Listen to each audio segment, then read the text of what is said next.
Super fast planes. What if supersonic flights made a super comeback?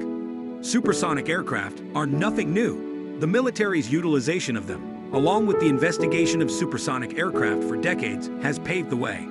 Passengers, up until 2003, were capable of supersonic flight with passenger aircraft, in and of themselves. Sadly, for those who are time-conscious, this particular aircraft technology has become less prevalent in the commercial airline sector and has not yet made a comeback. However, imagine if the aviation sector was managed based on modern supersonic aircraft. It's hardly shocking at all that usually the military is at the cutting edge of technology. Additionally, that started in 1976, which is great. Routine passenger service for commercial vehicles started operating a supersonic aircraft named the Concorde. The Concorde was a contemporary marvel that, for its period, was still an amazing aircraft, even by today's standards. Since we don't yet have any passenger supersonic aircraft in current operational passenger service. But to provide you with a sense of how revolutionary it was, the Concorde possessed a top cruising speed of 1,341 miles per hour. Remember that a contemporary passenger plane can go about 575 miles. That represents a remarkable increase in speed. In 1996, the Concorde's speed allowed it to fly from New York City to London in just 2 hours and 56 minutes on average. Currently, the time on the same route is sadly over 8 hours. The Concorde's future in supersonic aviation was not long for this world. On July 25, 2000, a Concorde flight was leaving New York City to travel from Paris. As the plane took off, it struck a little debris on the runway, which then crashed into the wing, rupturing a gasoline tank. This resulted in the plane crashing just 2 minutes after the aircraft's departure, and all 109 board members died. Before this occurrence, the Concorde was thought to be among the safest commercial aircraft in the world. However, the collision resulted in more unease from prospective travelers, and even then, the Concorde was losing money. As such, in October 2003, the Venture airplane was declared permanently retired. There haven't been any commercial supersonic aircraft currently in operation since then. Supersonic jets are once more banished to the halls of history. Technology that shows great potential, but has not seen significant advancement, despite having some quite serious issues. Utilizing physics, which we'll discuss as a tiny benefit of supersonic travel, is having the ability to travel from one side of the globe in less than half the time. The duration of a day would be a dramatic change in our perspective of the world. Nonetheless, before we examine the consequences of shorter trip distances, if you're having fun, now would be a wonderful time to see this video. Subscribe for more entertaining geography videos, only a click away. To comprehend the significance that supersonic travel would have, we must first unearth a previous geographical hypothesis, known as the time-space compression theory. Essentially, this idea declares that in terms of transportation, technologies have developed and become faster. The planet is getting smaller due to the length of time required to travel between points A and B decreasing as the mode of transportation becomes faster. Consider the year 1600. If you were to travel from North America to Europe, it would require roughly 66 days. Today, that same journey can be completed by plane in roughly 8 hours. The reality that you can awaken this morning and be in the middle of the globe on the same day has been revolutionary worldwide. This takes place on the macro level. In addition, before the creation of the vehicle that moves from one side of the city to the other would be a considerably lengthier event. These days, individuals will often engage in it as a regular commute to and from work.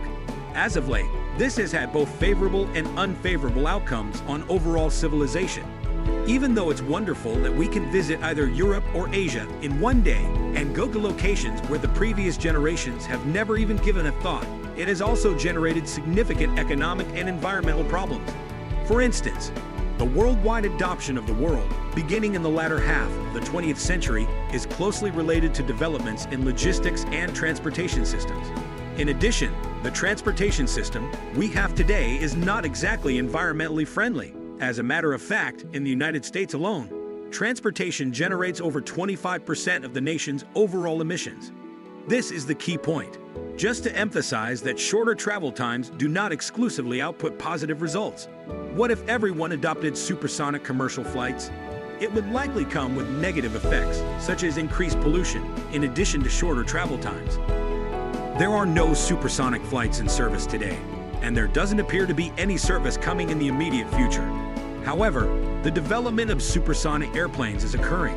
One company called Boom Supersonic has been developing a new supersonic passenger plane since 2014.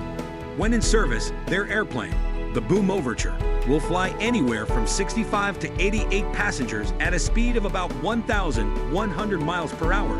In 2021, United Airlines signed a deal to purchase 15 Boom Overtures and for service to begin in 2029, which begs the question, what will a world filled with supersonic air passenger travel look like when it does become a reality? The first thing we know for sure is that supersonic flights will never make up even 50% of all flights on the planet. This is because the vast majority of flights are what we would call short haul, which are flights that are less than 3 hours in total length. This would be a flight such as Washington, D.C. to Boston or Portland to San Francisco. You get settled in, and before you know it, the pilot informs you that the plane has begun its descent. At these lengths, a supersonic flight doesn't make much sense, as the time savings are minimal, and the supersonic flight wouldn't be able to get up to its full speed anyway. Instead, it'll be long-haul flights that convert to supersonic flights. These are flights that take longer than 6 hours to complete. Sonic booms. Music.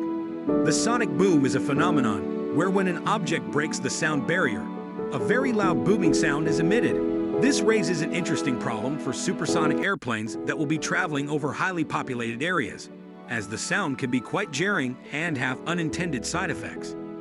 The intent was to see how it affected the population living below. In total, the U.S. military generated 1,253 sonic booms over the city, and during this time, the city endured unusual side effects, such as glass shattering from windows to fish refusing to come to the surface of nearby lakes. Eventually, city residents got so fed up that they forced the U.S. government to stop the tests early. So, all this is to say that any return, commercial supersonic flights will have to be very thoughtful about how they treat sonic booms, which is one reason why you see supersonic flights over oceans and not over land. Cost. Music. Another reason is cost.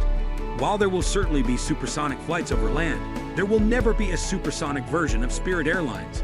This isn't to say that the price of supersonic flights will always be so high. The same was said of regular flights when the Wright brothers first flew. But don't expect the ticket price to drop that quickly either. This all means that in the short term, supersonic flight will not drastically change how we live and travel, but will have a measurable impact for the wealthiest among us. Supersonic travel would bring our farthest cities and cultures closer, and that will always be a positive. If you enjoyed this video, don't forget to like, subscribe, and comment below with your thoughts. Your support helps us create more great content. Thanks for watching.